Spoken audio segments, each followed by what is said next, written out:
그러게요. 마지막까지 등판을 안 했습니다. 여야 후보 부인들은 공식 선거운동 마지막 날까지 유세 현장에 등장하지 않았습니다. 이게 사실 역대 대선을 봐도 전례를 찾기 힘든 일인데요. 영상부터 만나보겠습니다. 선거 후에라도 제기된 의혹에 대해 성실하게 설명드리고 끝까지 책임을 질 것입니다. 앞으로 남은 선거 기간 동안 조용히 반성하고 성찰하는 시간을 갖겠습니다.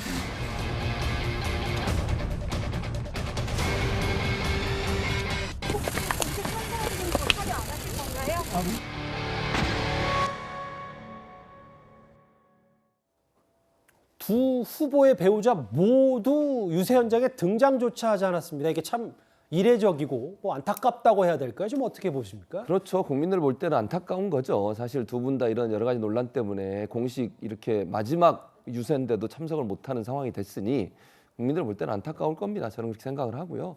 아무래도 이제 지금 상황에서 후보자 부인들이 나오는 것 자체가 득보다는 실이 많다고 판단하는 것 같아요. 왜냐하면 두 분이 갖고 있는 이미지 자체가 사실은 여러 가지 흠결이 있다고 하는 부분들이 인정되고 있는 부분이 있어서 그런 부분들을 부각시키는 것이 국민들한테 무슨 도움이 되겠어요. 마지막 유세에서는 본인에게 집중되고 후보에게 집중되고 후보의 정책이나 아니면 능력에 집중되는 걸 만들기 위해서라도 아마 이제 그 배우자들은 등판을 안 하고 선거 끝날 때까지 조용히 있을 가능성이 있다 이렇게 보여집니다. 예.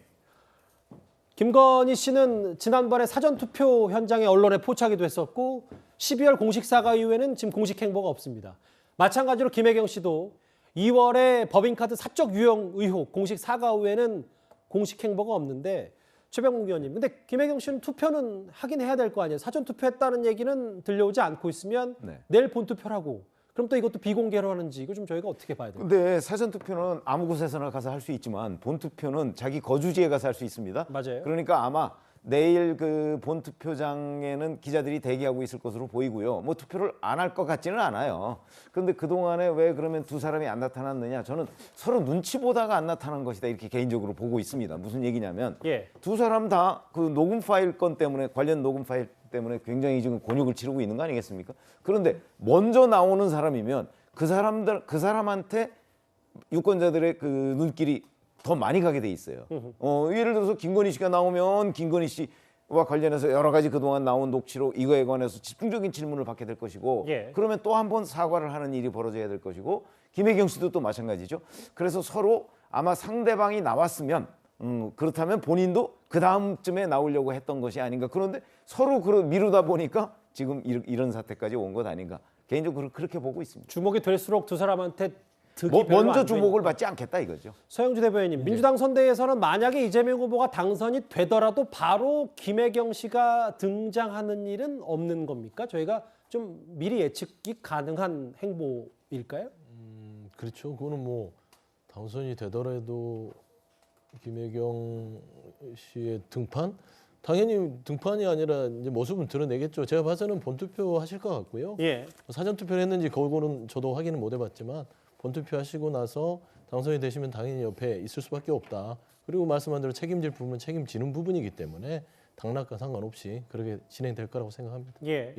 그런데 이 얘기도 짧게 한번 만나보겠습니다. 김혜경 씨의 법인카드 사적 유용 의혹을 폭로했던 제보자 A 씨가 공익신고자로 지정된 사실이 뒤늦게 밝혀졌는데요. 그런데 그 과정에서 권익위원회가 제보자 A씨 측에게 공익신고자로 인정된 사실을 SNS 댓글로 알리면서 좀 논란이 있습니다. 어찌된 영문이고 정병 의원님 이거 저희가 어떻게 받아들여야 될지 권익이 좀 논란이 있더라고요. 그 옛날에 그 조성은 씨 있잖아요. 그 조성은 씨 경우에는 그 공익 제보자에 이제 신청했을 때 이른바 윤석열 후보의 고발 사주 의혹 말씀하시는 거죠? 그렇죠. 그 조성은 씨. 그때 그 신변 보호자로 그 권익위가 인정을 할 때요. 일주일 만에 그 보도 자료까지 내가면서 언론에 다 알리고 본인한테도 알려줬습니다. 그러니까 당연히 이 A 씨는 본인도 그렇게 알려줄 거라고 권익위에서는 자기에게 연락을 줄 거라고 당연히 기대할 수밖에 없잖아요.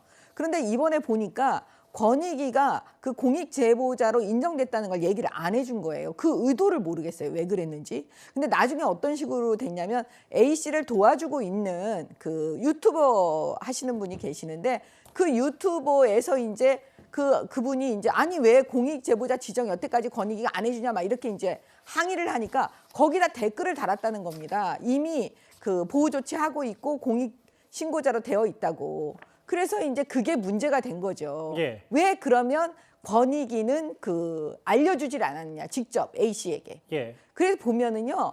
지금 문재인 정권 5년 내내 시달리는 거하고 이게 지금 똑같은 게 뭐냐면 권익위원장이 누구냐면 민주당 전직 국회의원 출신 전현희 의원, 전 의원이에요. 예.